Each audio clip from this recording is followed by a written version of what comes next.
রৌদ্র আমার অনেক পছন্দ, আলো বাতাস আমার অনেক প্রিয়, অনেক ভালোবাসি আমি আলোকে।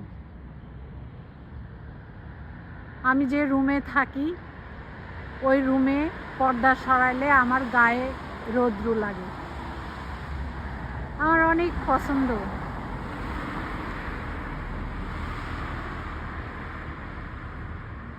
সব আল্লাহর ইচ্ছা, আলহামদুলিল্লাহ।